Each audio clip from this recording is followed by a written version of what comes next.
Hey, Bill DeYoung here. Welcome back to the Catalyst Sessions. We're going to be talking with Kristin Shepard there in just a minute because you can see her lovely face.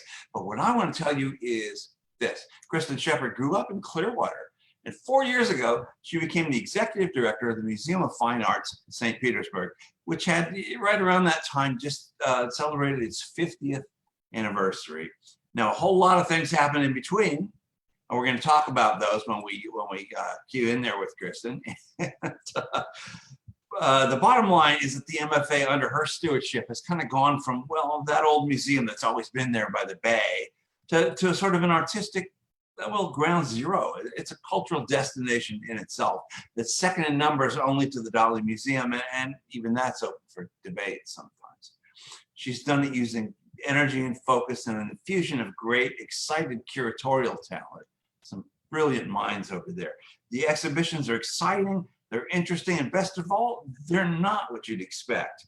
For example, last year's dried insect extravaganza, the ant, the grasshopper and the ant, which I saw several times. It was weird, but it was very cool. Or Art of the Stage, Picasso to Hockney. It's a celebration of the creative process that goes into how the creative process supports the performing arts over time. This exhibit, which was sadly shuttered like everything else in March, included costumes and original set designs and sketches and models for theatrical stage sets and a lengthy live performance series curated by the wonderful Margaret Murray, who's somebody we're going to have on here very soon too. But if you didn't get a chance to see Art of the Stage, it's scheduled to leave in August. We'll find out. You might still get a chance to see it. Kristin Shepard, hello. How are you today? Hello. Thank you so much for having me. It's great to see you. There. I went to the Museum of Fine Arts on a field trip in the 5th grade because I'm from St. Petersburg, and I have a vague memory of it being kind of dusty and kind of boring. What I wanted to ask you, it's not that way anymore, folks. That's why we're here. True. In these 4 years, Kristen, what do you think's been your biggest challenge and your biggest sort of triumph in these 4 years? Oh my gosh. Well, first I have to say, your story about having traveled to the MFA as a kid and finding it sort of a dusty, boring place is not unlike my own experience, because as you mentioned, I grew up in Clearwater. Yeah. And as a middle school student at Safety Harbor Middle School, we came to the MFA on a field trip. And it was a dusty place that most people found boring, but I was strangely charmed by it. It was the first art museum I had ever visited in my life. And it really stayed with me. It was a place that I returned to again and again through my high school years before I left for university. So I love that people have those memories of being there. What I'm really excited about, though, and maybe one of the things that I'm proudest of, is that it has really turned a corner in the last few years. And so all of the public school kids, the school kids who come through the museum now, in 30 years, when they're talking about it, they're going to say, oh, this museum I went to when I was in middle school, it was so cool. They had these dried insects and it was crazy and I learned so much. And, you know, I think the kids who are coming through now are having a very different experience from the experience that you and I had growing up in this area. So I'm very proud of that. I think the challenges, the challenges are many. An encyclopedic collection like ours requires a lot of care. There's a lot to do. There's a lot of expertise to marshal in order to put together a great program. So I think some of the biggest challenges really have been challenges of perception more than anything else. The perception that it's a boring place, or the perception that it's too unwieldy, and like, how could we ever get a hold of our collections management process? It's been sort of crazy and wild for years. Or, gosh, we'll never raise the money we need to do X, Y, or Z kind of program. And you can, and we have. And there's a lot more to come. So it's a very exciting prospect for me. And it's really wonderful to bring a place to full potential. We're not there yet. Where that finish line keeps moving, and COVID-19 certainly came out of nowhere. We were the finish line is something that we certainly want to talk about, because there is, it's an interesting way to put it, because my perception, growing up and going to the MFA or going to, say, Ringling, as a child, you really need to be indoctrinated into what these things are about. Because to me, it was sort of like, here's a big building where all this stuff is on the walls and it never changes. I'll go back, I could go back here in 15 years and then maybe we'll have dusted it, but it'll be all the same painting. And the truth is that that's not the case. No. That's one of those And if it is the case, then you've made the mistake of being a museum that's sort of one and done. Once you've seen it once, you've seen it, and there's no reason to go back. That's what I'm talking about. Yeah. And when you have a collection like ours, you know, this is it's the largest, you know, collection in the region. We have about 20,000 objects. It's the only encyclopedic museum in the state of Florida, and actually a little beyond that. There's not one in Georgia. There is one in Alabama. So we can't say the Southeast, but you know, it's a broad range of objects in our collection. To keep the same objects on view at all times and never changing makes you one and done when we have so much more to offer. So one of the great pleasures of the last year has been rotating and moving some things around and rotating the collection galleries and bringing things out of storage that people haven't seen in decades, if ever. You keep the highlights for sure. Monet is always going to be on view, unless like last year it travels to London for a very important show. But what we want to do is bring out more from storage and really continually share the collection in a new way, just like so that when you come, you know there's always going to be something to see that's exciting. Well, let's talk about the permanent collection. You mentioned Monet, and I got my heart beating a little faster, but there's glass art, there's sculpture, there's all kinds of stuff. And so can we talk about that a little bit? Like, yeah, of course. Maybe those who are watching this or hearing this and don't know, what's there? What's likely to turn up? And we're not talking about the visiting exhibitions that, you know, the temporary ones, but this is in the collection, folks. Yeah. What's there? So our collection spans 5,000 years of human expression. So there's everything from a Cycladic idol, you know, one of the earliest Greek works that you can imagine, starting Greek and Roman art, all the way through, continuously through all different world cultures, to contemporary art that was made in the last 5 years. So the artworks range across all media. We have video art, we have sculpture, we have painting, we have drawings, we have all kinds of works on paper. We have one of the largest and most important photographic collections in the state. We have glass art, as you mentioned. There's, you know, all the different media. We have textiles, we have, you know, there's a lot of everything, and it's across all different cultures. So it means that we have a huge palette to paint from when we present art for our community. It's great. I love kind of using, you know, art journal. We have a huge palette to paint from. And let's talk about some of your brushes, meaning your curatorial staff. I assume everybody is handpicked because of their knowledge and experience and the expertise that they can bring to the museum's vision. In other words, we're not going to sit here. It's just Kristen. You have an incredible staff. Let's talk about them and what they bring and how this all works as, you know, feeders off one big brain. You're all part of the big brain, as it were. Yeah. My role is more like conducting an orchestra. You know, there's so many talented people on the MFA staff. It is a tiny staff for an operation and a collection of our size. We only have 29 full-time staff members across, you know, everything from facilities management all the way through to curatorial. So we have a tiny but mighty staff. Tiny but mighty. Sorry? Tiny but mighty. Tiny but mighty. Bad Irish accent. But the curatorial team obviously is right at the heart of what we do. Everything in a museum starts with the art, and so having curatorial talent and expertise is incredibly important, along with collections management, which is part of our curatorial team. So our registration and preparation team is also incredibly important.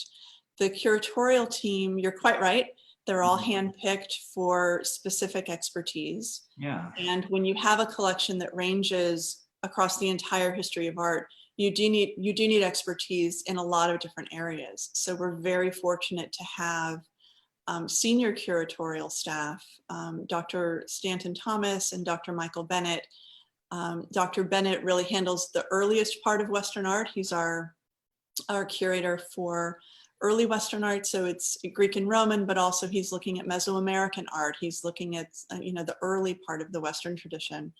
And Stanton Thomas, who is our curator for collections and exhibitions, he is a specialist in Baroque art, Old Masters, early Netherlandish painting, but he also has a deep and abiding interest in decorative arts, and is a marvelous generalist in the European tradition in particular. Speaks a million languages, and they're both very scholarly, but also very accessible. Yeah. And are able to really bring things down to earth and make it fun, which it all is. Stanton's great too. I've talked with him a number of times, and I wouldn't call him a hoot. I wouldn't say that about you, Stan, but he's a great guy. Very smart. He's funny. So you have a master's in art history from George Washington University. I do. So, and you told me that your specialty and your jam, is what you said, was pre-Raphaelite English art. That's right. I had to look up because I'm not an art historian, but I did, and I understand it. Tell me what was your goal going to school, and how that prepared you for, museum administration? Right. What was the path, and why did you take that path? Yeah. Well, at the time, it's interesting, sort of the pathways that present themselves, and which paths you take and which ones you don't. And that's the case for everyone, I suppose. But at the time that I entered university, my plan had been to go into international affairs. International cultural diplomacy was my goal at the time. So I actually started out in the international affairs school thinking that I would minor in history of art. But of course, I was seduced by art history, and all of that changed. When I decided to apply for a master's and PhD program, my goal actually had been to teach. I had hoped to be a professor of art history, 19th century art. And so I applied for a master's program with the intention of continuing on for my PhD. Something happened along the way, as often is the case. And I took an internship at the National Gallery of Art. I guess after my second year of grad school. It was the time I had just received a fellowship to do my thesis research abroad. And that summer I worked at the National Gallery of Art, and I was in the editor's office of all places. And I looked around and I noticed that every assistant in the place had a PhD in art history. And these were all incredibly bright people who had not been able to get tenure track professorial positions at universities. This is at a moment when universities were starting to move away from tenured positions. Right. I'm a pretty risk averse person. And the thought of spending 6 to 8 years getting my PhD and then not getting a job was pretty terrifying to me. Right. For lots of reasons. I knew I was pretty good. Yeah. I knew I was probably top 5% of my field. I knew I was not top 1% of my field. And it was just, I did not want to have a nomadic existence. There were a lot of things, in the background in my personal life. And I thought, what I need to do is finish this master's degree and work with art. And my thought at the time was a way that I could continue to do research and continue to talk about art and be amongst people who care about art is to go into an auction house as an expert. Then I'd be working with collectors and museums, doing research, talking about art. So I finished the thesis. I got a day job in the IT department of a law firm, believe it or not, in New York City, where I was the administrator and did all of their financial work. I had not gotten an MBA, but I had a great facility for numbers and finance. And so I spent 2 years doing that while I wrote my thesis at night, and then went to Sotheby's and said, "Hey guys, don't you want me?" And they said, "Yeah, we do. You've got business and art. That's incredible." Good combo. Yeah. It's an unbeatable combo and an unusual one. And so in applying through Sotheby's, my intention had been to go into an expert department. But where I actually landed was in a more financially orientated role. So I ended up spending 10 years at Sotheby's doing finance and strategic planning work while being surrounded by art and wonderful people talking about art. before finally making a move to the museum world in 2008. So it's a long answer to your question, but where was that though? When you went into the museum, were you in LA maybe? no, I was still in New York at the time. I took a position at the Whitney Museum of American Art. So I was at the Whitney for about 5 years. Wow. Yeah, before I went to LA. I was in LA after that. Okay. It flies at me like, man, I try to research and write it down, but I get it backwards sometimes. No. We've talked about that before. The interesting thing to me, as a layperson, really, I've researched a lot about, music history and a lot of Floridian history and stuff. Art history to me is very interesting because you can know everybody who ever did anything, recognize the style, recognize the shadow. Oh, it's this, it's that, it's the pre-Raphaelites, rejected this and did that. But you can't teach people to appreciate it. You either have it or you don't. It either touches you or it doesn't. I think, one of the great things about a great work of art, though, I had a professor tell me this, and this is, a philosophy of a very early art historian, and that is that a great work of art touches you on 3 levels: intellectually, viscerally, and emotionally. So there is, whether you know everything about that work of art or nothing, a great work of art still communicates. And that's the pleasure of working in a museum, is that sometimes you come across people in the galleries who are deeply knowledgeable, deep appreciators, are, in raptures looking at something, and they can tell you everything about it, and you can have a wonderful conversation on that level. But then you come across people and it's their first time in a museum, and they have no idea what they're looking at. They may be intimidated. They may feel like, oh, I must be stupid not to know this. And a great work of art communicates. And if you've got a great curator or a great docent or a great enthusiast, someone is going to demystify that for you and say, what do you think of that? What do you think? Isn't that cool? And just talk about it. A great work of art is still going to communicate to you across time, across cultures, no matter where you come from. A great work of art is going to speak to you. Different things speak to different people. I can appreciate certain things without loving them. They may not touch me. Pre-Raphaelite art touches me. Like, I get it. I love it. It sends me. It's great. Contemporary art, probably less so, right? There are works of contemporary art that I love and I think are wonderful, and it's intellectual for me, but it's not emotional, right? A lot of times it's not emotional for me. Whereas, 19th century work, whether it's French or British or American, 19th century is really like what gets me. And what's marvelous about it too is that I'm the kind of person, and like a lot of art historians, where we're not just studying the painter and the painting, we're actually studying the context in which that art was created. So we're looking at the news of the day, what was being written, what's the literature, what's the music, what was this painter listening to, what was happening around that person to create, and all of it ends up going into that painting, and it's thrilling. It's just thrilling stuff. I could listen to you talk about it all night. But you have to be open to it. Well, this is what I'm talking about, though. You and the curatorial staff and everybody over there, you have to have this level of, zeal. Interesting, like, yes, let me tell you about this. You want it to look beautiful. You want it to be the most warm and enveloping environment in which to show it off to people. Can we talk about the MFA from home, which is obviously what you guys are doing now? Since we're all here locked in our little closets. I like the curator videos particularly. It's sort of it's like reach out and touch. We're still here, and that's why we do the Catalyst sessions. We're still here. Kristen's still here. We're still here. Let's tell the folks at home about what else you're doing, and during these weirdo times here that are going on.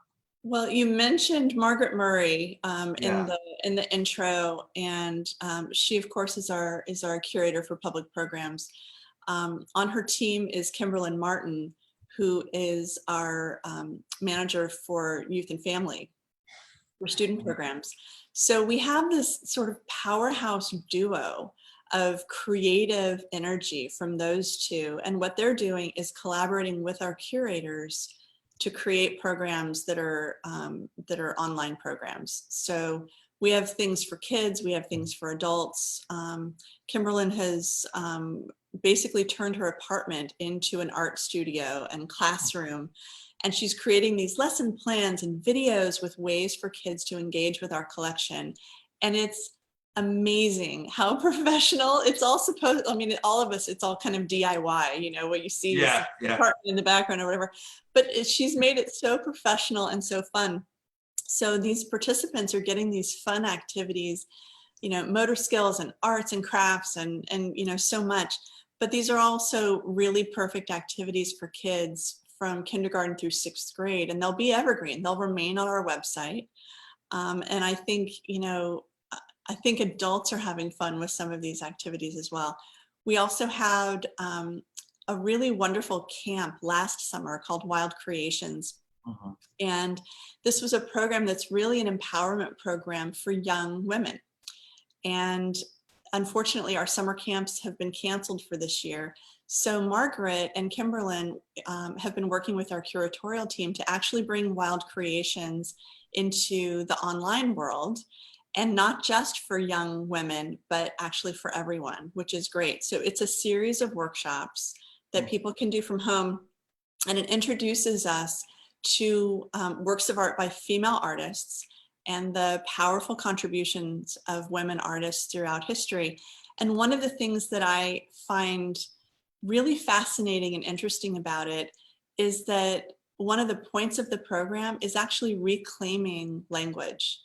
The word wild or the word hysterical or savage. There are some words that have been historically used in a very negative way to talk about women or to talk about people of color.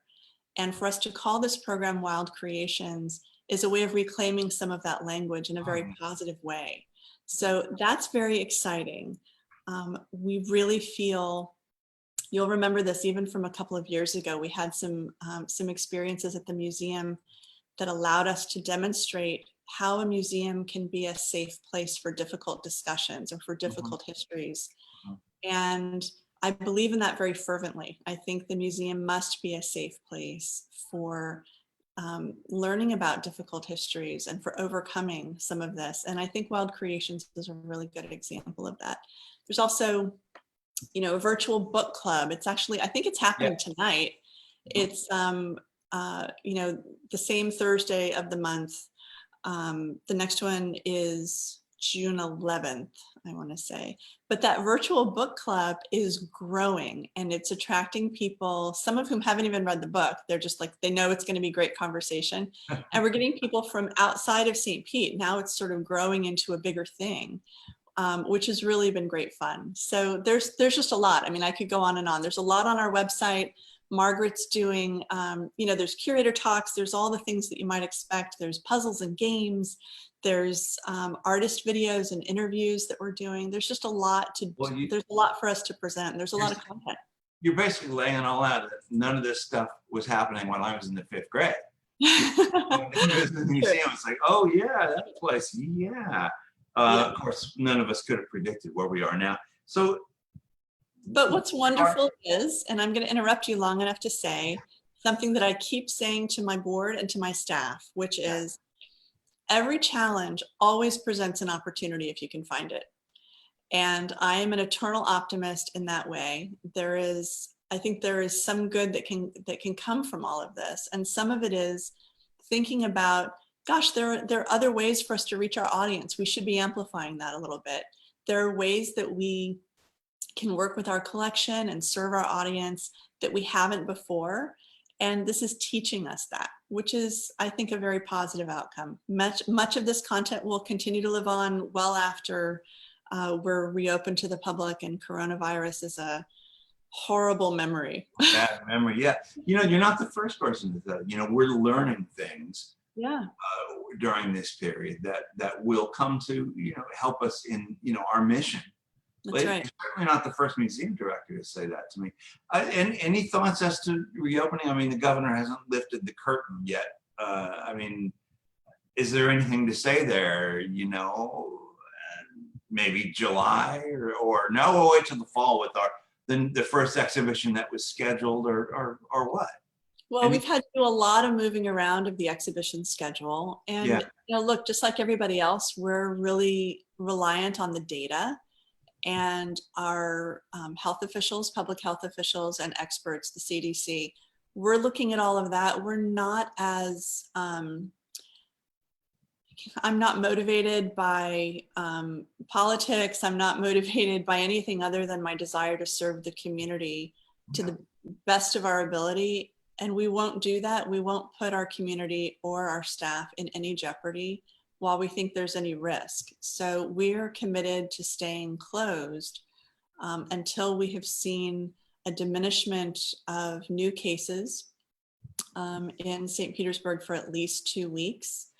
There's a 5-point memo that I presented to my board on Monday, articulating what we would need to see in order to feel that we could then safely reopen. We're preparing for reopening. We're preparing with all kinds of plans, the same things that I'm sure you've heard from other museums as well. But we are really committed to the MFA. Just as we're a safe place for difficult discussions, we actually want to be a place where people feel as physically safe as can be. We hope that when we reopen, the experience will be such that people feel very safe to be there, and that's not negotiable as far as I'm concerned. So might it be July? It might be. I hope it is. I hope that this is under control in such a way that everyone can feel safe, and that our public health officials give us guidelines that keep everyone safe. Yeah. It might be longer, and I suspect it will be. Well, something I want to look at here. By the way, we're talking with Kristin Shepard, who is the executive director of the Museum of Fine Arts, St. Petersburg. We're almost out of time, but that gives me the opportunity to put this up, which is to say, this is from our friends at the Tampa Bay Times, a lovely picture officiating Kristen's wedding on March the 20th. You see Mayor Rick Kreisman. You got married the first week of quarantine. You got married. Take us through this, Kristen. Congratulations, by the way. Thank you so much. And I am to be congratulated. I have the world's greatest, kindest husband, and I'm thrilled to be married to him. Todd and I have been together over 10 years and finally decided to tie the knot, and we planned an absolutely beautiful family wedding up in New York, which is where we met so many years ago. And it became more and more clear as the wedding date of March the 21st approached. It became more and more clear that our family wedding wasn't going to happen, that travel was starting to be difficult and potentially risky. And so we called it off. We've postponed the formal wedding with the big stupid dress and all that stuff. And so I reached out to Mayor Kreisman's office to see if he would officiate a city hall wedding as close to our planned date as possible. So on March the 20th, he very kindly did a socially distant civil ceremony for us. And I have to say, it was romantic. It was lovely. And, you know, for all of the planning and thought that went into our gorgeous, elegant wedding that we had planned, this was great fun and memorable. And Mayor Kreisman made it very special, along with a handful of our colleagues who attended as witnesses. So we're very happy to be married, and I have a feeling we'll do our big, elegant family wedding maybe in a year's time. We'll do a renewal. I love this picture. It's you know, they say pictures worth 1,000 words. I say that about art too, as a matter of fact. But I love it because there's so much space. Yeah. So much space, and the photographer, whose name I sadly don't have with me from the Times, did an incredible job on this. And well, congratulations again. And thank you. You know, that's Thank you. brilliant. That's brilliant. It's been such a pleasure talking with you. And thank you. You too. It's been great fun. It's always nice talking to you. So I'm going to wish you continued success with everything. And we will continue in the Catalyst to report on what's going on with the MFA. And I hope to be talking to Margaret on here in a couple of days. We've already discussed. She's doing outstanding work. So yes, invite her on. She's got so many great ideas, and we're really thrilled that she's part of our team. Yeah, she's great. Well, Kristin Shepard, thank you again. And congratulations, I guess the third time, fourth time, whatever it was. And we'll talk to you soon. Okay? Thanks so much. It's great to speak with you. Good night. Good night.